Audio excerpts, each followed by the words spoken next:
Hey, welcome back to The Dive. Today on the show, we have the CEO of Total Helium, Robert Price. Robert's here today to talk all things helium. He'll touch on the helium shortage 4.0 that's been all over the media lately. He's also going to give us an overview of Total Helium, from some of the challenges of operating a helium storage facility in the US to what conversations have been like with institutional investors. And be sure to stick around to the end to hear what's next on the horizon for Total Helium.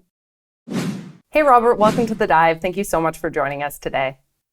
Oh, Cassandra, it's a pleasure to be here on Deep Dive. Thanks for having me. Yeah, thank you so much for coming on. Okay, so Robert, a popular headline lately is that we are in what's being called the helium shortage 4.0. From your view, what are you seeing in the helium market? Well, Cassandra, we've been looking for helium for the past few years. We have a partnership with a company named Linde. It's Linde. They're a $180 billion industrial gas company. They have really challenged us to find more helium to shore up the supply problem. I'll give you a brief history. The United States government got into the helium storage business back during World War I. The reason they did is they considered a strategic asset to be able to send balloons to possibly bomb your adversaries. So they had a helium storage in Kansas, in the Hugoton field in Kansas and in Texas. They've been storing it for almost 6 decades. And the United States Congress said, get out of the helium storage business. So that facility is being shut down. And we are losing our domestic supply, both here in the US and in Canada. And the only 2 other sources of helium internationally comes from either Russia or Qatar. And the logistics getting in here in a cryogenic state is very challenging. So the need is to have a dependable, on-demand supply of helium here in North America. What are some of the potential long-term consequences of a helium shortage? Oh, goodness. Well, so there's so many different uses with helium, Cassandra, from medical purposes, MRI machines, the space program, which if you see all the launches with SpaceX and others, there's so many more rockets that are being lifted into space. They need helium to launch the rockets.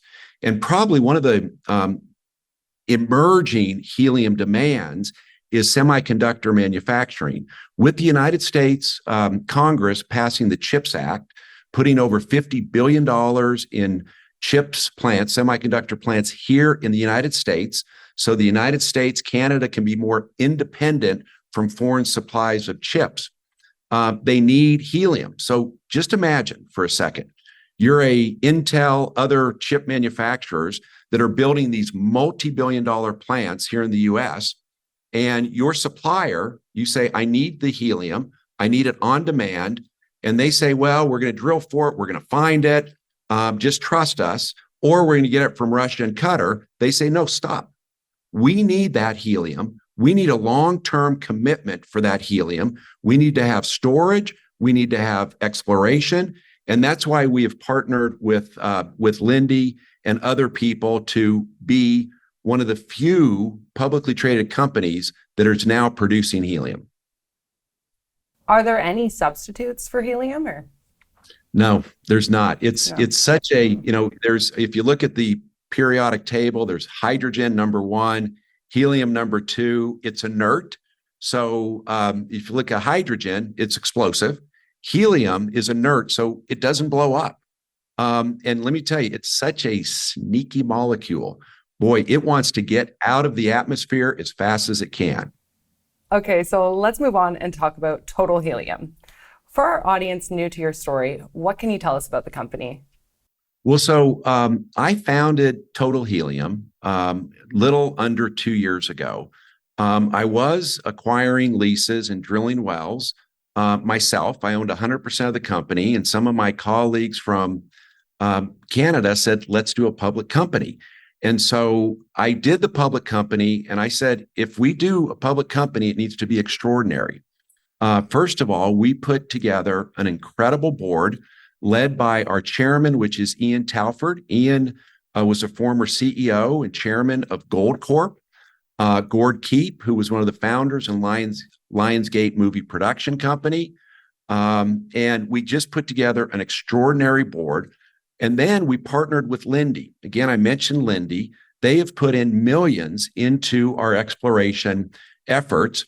But I want to point out about how helium is found. Generally, it is found as a byproduct for oil and gas, primarily natural gas. And it's because it's so sneaky, it just wants to leave the atmosphere. It's less than 1% of the gas stream. So you need to have a massive amount of gas stream if you're just dealing with a tiny less than 1%. In Russia and Qatar, it's 1/10 of 1% of the gas stream. So what we did is we just acquired a very significant currently producing asset in Arizona. Some people call this part of Arizona the Saudi Arabia of helium. Why? Because it has 5 to 7% helium. The two wells that are currently producing right now, they have 8% helium. And so you don't need a large amount of the gas when you have that high concentration. And so our wells that we have, they are 5 to 8% helium. The rest of the gas stream is nitrogen. Nitrogen is also inert. So we just build little small pressure swing absorption units. We send the nitrogen to the atmosphere. It's a green operation. And we're producing helium right now on our wells. What are some of the regulatory challenges to operating a helium storage facility in the U.S.? Well, so with the United States government, the Bureau of Land Management, operating their facility for 60 years, they have done it in Texas. It's in Amarillo, Texas, in the Hugoton Basin of Kansas, Oklahoma, and Texas. There is the normal regulatory requirements on drilling the wells, setting casing properly. And one thing that is so positive with helium storage, again, it's inert. There are so many different natural gas storage facilities, and the utilities company uses the natural gas to regulate the market. So in the winter, they bring it out. In the spring, they'll inject it. And there is certain hazard when you're dealing with an explosive product. With helium, it's again inert. And so there's less regulatory requirements because it's inert. So what do you think some of the consequences of helium being a non-renewable resource are? Oh gosh, that is why we have partnered with Linde, and we have partnered with our operating partner, Brad Butler, and we're drilling wells in the Holbrook Basin of Arizona. Again, it's in geological time. Even when the reason helium is just less than 1%, it escapes the traps deep in the earth. And then when it's stored in steel, it still gets out of the steel eventually. And so finding it is very unique and very difficult. What we have done, we have gone where there's already producing assets. We have 2 wells that are producing. The 2 wells that we have an interest in have so far produced 250,000 MCF of helium at 8%. And if you times the gross by what we're receiving right now from Linde, $500 an MCF, that well has produced over $9 million of helium in Cassandra in 3 years. In 3 years. And so it's about high percentages of the helium. It's about the price we're being paid. And our cost to drill one of these wells is $220,000. So the economics are very robust for this project. We have our 2 producing wells. We've just hooked up another 5. We built a pipeline that Linde funded the infrastructure expansion, and we are currently drilling many more wells in this area. So Robert, when you have conversations with institutional investors about helium, what are the concerns that they tend to have or ask about? Well, it's, first of all, it's the commodity price. And so natural gas, it goes up and down. Helium, the price fluctuates, but as you pointed out at the beginning of this interview, Cassandra, we're in this 4.0 shortage of helium. And so the price has continued to go up. And so what we chose to do is lock our price in for the next year at $500 an MCF. The other wells that we're bringing on, the next 10 wells, we have the ability to be able to sell it at a higher price. And right now, the spot market for helium is between $700 and $1,000 an MCF. So I would look to what an institution might ask is, you have this solid cash flow moving forward on the wells you have. Is that predictable? Will the price continue to go? And are you hedging your production? And so by us locking in the $500 an MCF price, we're assured a certain return. We got the money from the infrastructure investment from Lindy, but then we have the incredible upside. So I would say one of the main questions, Cassandra, is more of the price volatility. And I think we've managed that pretty well. Okay, now we saw that you also announced financing led by Haywood for proceeds of $12.5 million. Where will these proceeds be used? What's the strategy here? Well, so that's our acquisition that we just closed on in the Holbrook Basin of Arizona. We closed on it last Monday. We bought 2 producing wells, and those were the wells that I referred to, of what the value has been to them at the particular helium price.